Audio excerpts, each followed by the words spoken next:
नमस्कार। क्या आपने कभी सोचा है कि आपकी ज़िंदगी में बार बार प्रॉब्लम्स क्यों रिपीट होती है? रिलेशंस क्यों टूटते हैं? मेहनत के बाद भी डिले क्यों आता है? अचानक कन्फ्यूज़न, एंजाइटी या लाइफ में डार्कनेस क्यों महसूस हो रही होती है? और लोग क्यों कहते हैं कि शनि भारी चल रहा होगा या राहु और केतु का प्रभाव है? क्या सच में ग्रह हमारी लाइफ को इफ़ेक्ट करते हैं या फिर ये सिर्फ हमारे बिलीफ हैं?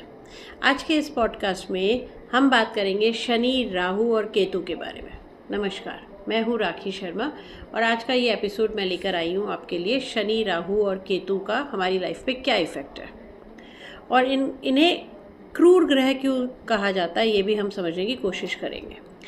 और ये हमारी साइकोलॉजी, रिलेशनशिप, कैरियर और स्पिरिचुअल ग्रोथ को कैसे इम्पैक्ट करता है, चलिए इसे समझते हैं।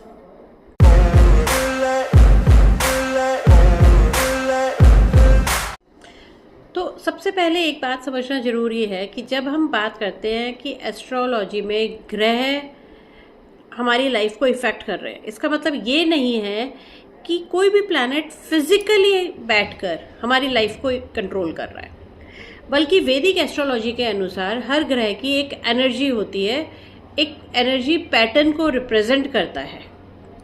जैसे अगर हम सूर्य की बात करें तो वो आपके आइडेंटिटी, ईगो, आपकी लाइफ फोर्स को रिप्रेजेंट करता है। अगर हम मून, चंद्र की बात करें तो वो आपके इमोशंस को रिप्रेजेंट करता है। अगर हम मंगल की बात करें तो वो आपकी एक्शन एनर्जी को रिप्रेजेंट करता है। अगर हम मरकरी यानी कि बुध की बात करें तो वो आपकी नॉलेज, आपके इंटेलेक्चुअल को रिप्रेजेंट करता है। अगर हम गुरु की बात करते हैं यानी कि जुपिटर की बात करते हैं तो वो विजडम को रिप्रेजेंट करता है। अगर हम शुक्र यानी कि वीनस की बात करते हैं तो वो लव एंड लग्जरी को रिप्रेजेंट करता है। अगर हम सैटर्न यानी कि शनि की बात करते हैं तो वो आपके कर्मा और आपके लाइफ में आपके लेसन्स को रिप्रेजेंट करता है। राहु इल्यूजन की बात करता है, डिज़ायर की बात करता है और केतु डिटैचमेंट और स्पिरिचुअलिटी की बात करता है।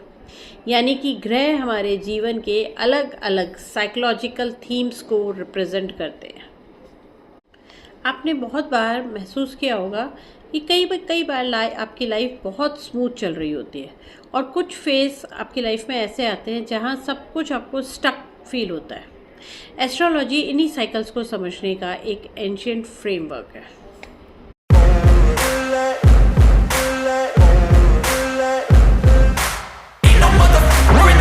अब हम बात करते हैं सबसे पहले उस ग्रह की जिससे सब लोग बहुत ज़्यादा डरते हैं। मोस्ट फियर्ड प्लैनेट यानी कि सैटर्न, शनि की बात करेंगे हम। जैसे ही किसी को पता चलता है कि शनि की साढ़े साती या शनि की महादशा या शनि की ढैया चल रही है, वो डर जाता है। सबसे पहले उसका डर शुरू हो जाता है, लेकिन क्या शनि सच में बुरा है? अगर मैं अपनी नज़र में से बताऊं तो शनि कभी बुरा नहीं होता। शनि आपको सिर्फ आपकी लाइफ में सच दिखाता है। शनि आपकी लाइफ में आता है आपको कुछ लेसन्स देने के लिए। शनि कर्मा का ग्रह है, जो बोया है वही लौटाता है।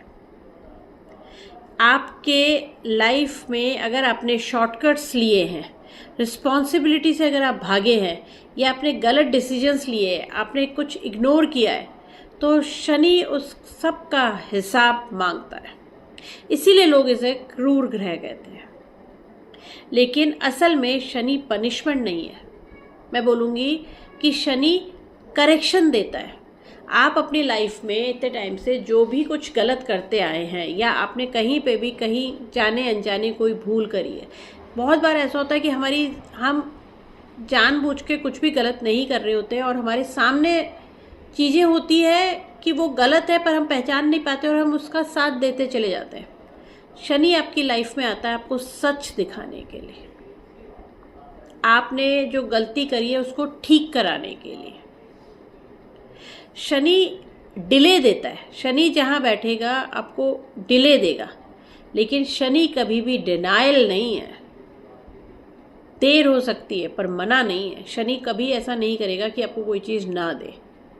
वो आपको पेशेंस सिखाता है, वो आप में मैच्योरिटी सिखाता है, वो आपको डिसिप्लिन सिखाता है। शनि इमोशनली, शनि के फेज़ में इंसान अकेलापन महसूस करने लगता है। क्यों? क्योंकि उसकी लाइफ से अनवांटेड लोग कटने शुरू हो जाते हैं। आपको लोगों का असली चेहरा दिखने लग जाता है। और यूनिवर्स आपको इस समय में, जब आपके पास शनि की महादशा या फिर शनि की ढैया या फिर 7.5 चल रही हो, तो समझ लीजिएगा कि यूनिवर्स आपको इस वक्त मजबूत बना रहा है। कई बार शनि कैरियर में आपको डिले देता है, रिलेशनशिप में टेस्ट करता है और फाइनेंशियल प्रेशर लाता है, ताकि आप टूटे नहीं बल्कि आप ट्रांसफॉर्म हो। याद रखिए, शनि आपका दुश्मन नहीं है, शनि आपका कार्मिक टीचर है।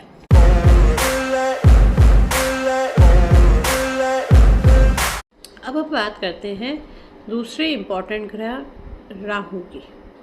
पर अगर आगे बढ़ने से पहले मैं आपको बता दूं कि राहु और केतु ये प्लैनेट्स नहीं है, ये 2 नोड्स हैं, ये 2 कटिंग पॉइंट्स हैं।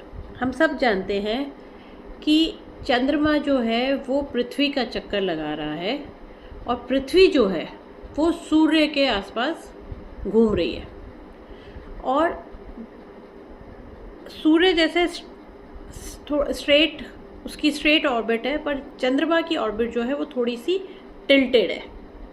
और जिस पॉइंट पे ये दोनों एक दूसरे को काटते हैं, वहीं पे राहु और केतु आते हैं। तो ये 2 नॉट्स हैं, 2 कटिंग पॉइंट्स हैं, और इन्हीं कटिंग पॉइंट्स पे एक्लिप्स आता है। तो अगर हम बात करना चाहें कि राहु क्या है, तो राहु, जैसा कि मैंने कहा कि फिजिकल प्लैनेट नहीं है, लूनर नोड है। साइकोलॉजिकली अगर हम राहु की बात करें तो राहु रिप्रेजेंट करता है आपका ऑब्सेशन, आपका एम्बिशन, आपका इल्यूज़न, आपकी ओवरथिंकिंग, आपका डर, आपकी एंजाइटी, आपका फेम, और सडनली जो आप ग्रो करते हैं लाइफ में, वो राहु है। राहु हमेशा आपको उस चीज़ की तरफ धकेलता है जो आपको बहुत ज़्यादा चाहिए। आपको नाम चाहिए, पैसा चाहिए, वैलिडेशन चाहिए, सोशल मीडिया फेम चाहिए, अटेंशन चाहिए। राहु आपको सेटिस्फेक्शन कभी भी होने नहीं देगा, क्योंकि आपको एक हमेशा और चाहिए वाली फीलिंग होगी। एक आपकी अंदर वो हंगर बढ़ाता रहेगा, वो राहु है। इसलिए राहु के प्रभाव में इंसान को सब कुछ मिलकर भी खालीपन लगता है। उसे लगता है कुछ अभी और करना है, अभी और चाहिए। उसको अपनी लाइफ में किसी भी चीज़ से सेटिस्फेक्शन आएगा ही नहीं।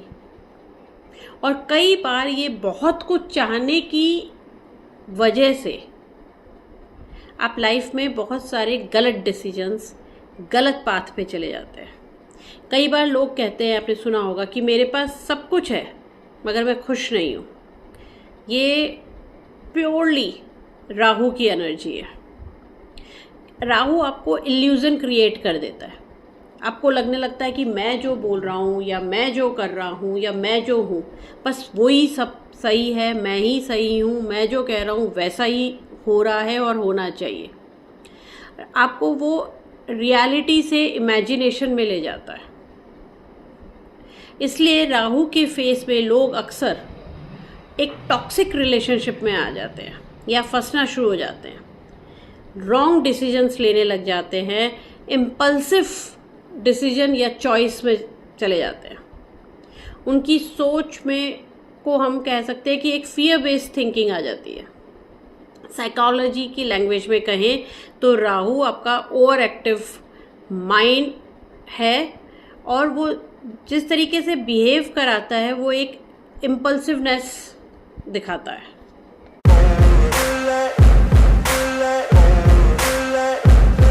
अब हम बात करेंगे केतु की। तीसरा सबसे, कहते हैं ना, क्रूर ग्रह या जिससे लोग डरते हैं, केतु। अगर राहु आपकी डिज़ायर है तो केतु आपका डिटैचमेंट है। केतु भी एक शैडो प्लैनेट है, मगर केतु आपको स्पिरिचुअलिटी की तरफ ले जाता है। केतु आपको इनर विजडम देता है, मगर केतु आपका पास्ट कर्मा भी है। केतु आपके कुंडली में, आपके लगन चार्ट में कहाँ बैठा है, उससे रिलेटेड आपका पास्ट कर्मा इस जन्म में आपसे कनेक्टेड है। केतु आपको लेट गो करना सिखाता है। केतु आपको छोड़ना सिखाता है। जहाँ राहु बोलता है और चाहिए, वहीं केतु कहता है जाने दो, कुछ भी तो परमानेंट नहीं है। केतु के फेस में लोग अचानक इमोशनली डिस्टेंट फील करना शुरू कर देते हैं। कैरियर में उनका इंटरेस्ट कम हो सकता है।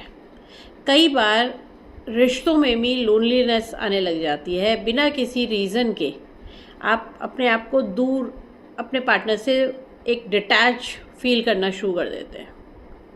लेकिन ये फेस आपके अंदर स्पिरिचुअल अवेकनिंग भी लाता है।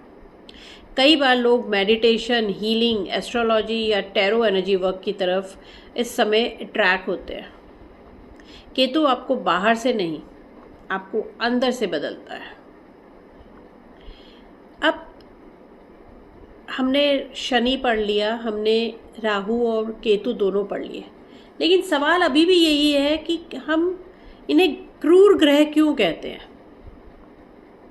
हम इन्हें क्रूर ग्रह इसलिए कहते हैं कि तीनों ही ग्रह जो हैं, देखिए शनि आपको आपका लेसन देने आया है इस जन्म में। आपको वो जो आपके गलतियां पास्ट की रह गई है, जो आपका लास्ट पास्ट का रह गया है, वो आपको उस चीज़ के लिए हार्ड वर्क करवाएगा। आपको आपकी लाइफ में लेसन देने आया है। राहु आपको और चाहिए वाली एनर्जी है, तो दौड़ाता रहेगा, वो आपको बैठने देगा ही नहीं। आपको अपने ड्रीम्स के पीछे ऑब्सेस्ड फील करेंगे आप। और केतु आपको डिटैच करा देगा सबसे। तो ये तीनों ही ग्रह आपको आपके कंफर्ट जोन से बाहर निकालते हैं। शनि आपकी, मैंने जैसे कहा कि रियलिटी तोड़ता है, राहु आपका इल्यूजन तोड़ता है, और केतु आपको आपका अटैचमेंट तोड़ता है।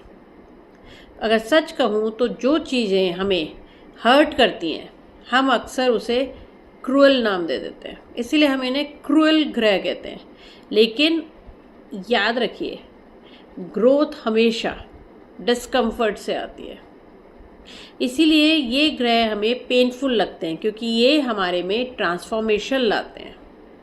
अगर मैं इसे एक साइकोलॉजिकल पर्सपेक्टिव से देखूं, तो जो प्लैनेट्स लाइफ इवेंट से ज़्यादा इनर स्टेट को रिफ्लेक्ट करते हैं, जैसे शनि आपको फियर और रिस्पॉन्सिबिलिटी, राहु आपको एंजाइटी और ऑब्सेशन, और केतु आपको विड्रॉल और स्पिरिचुअल डिटैचमेंट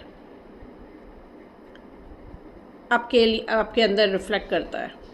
कई बार एस्ट्रोलॉजी में हम खुद को समझने के लिए लेंस की ज़रूरत होती है, और एस्ट्रोलॉजी वो एक लेंस है जो हमें अपने आप को समझने में हमारी हेल्प करती है।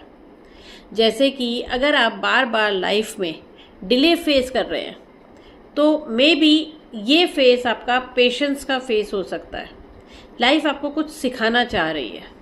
अगर आपको बार बार आपकी लाइफ में कन्फ्यूजन्स आ रहा है, तो शायद राहु आपको क्लैरिटी ढूंढने के लिए आपको पुश कर रहा है। और अगर आप बार बार लोगों से डिटैच हो जा रहे हैं, आपकी लाइफ में आप डिटैचमेंट फील कर रहे हैं, तो केतु आपको कह रहा है कि इनर हीलिंग की ज़रूरत है। वो आपको आपकी इनर हीलिंग की तरफ ले जा रहा है। तो दोस्तों, अगली बार अगर आपसे कोई कहे कि शनि भारी है, या राहु या केतु खराब चल रहे हैं, तो डरना नहीं है। हमें समझ लेना है कि ये ग्रह अगर हमारी लाइफ में आए हैं, तो हमारे लिए कोई ना कोई मैसेज लेकर आए हैं। कुछ लेसन्स लाइफ में इजी होते हैं और कुछ पेनफुल होते हैं, लेकिन याद रखिएगा कि हर फेस टेम्पररी होता है। और शायद जिस ग्रह से आप सबसे ज़्यादा डरते हैं, वही आपको आपकी लाइफ की सबसे बड़ी ग्रोथ दे रहा है। अगर आपको मेरा ये एपिसोड मीनिंगफुल लगा हो, तो इसे अपने फ्रेंड्स और फैमिली के साथ ज़रूर शेयर कीजिएगा, और कमेंट करके मुझे बताइएगा कि क्या आप आपने कभी शनि, राहु या केतु का प्रभाव अपनी लाइफ में महसूस किया है? Thank you.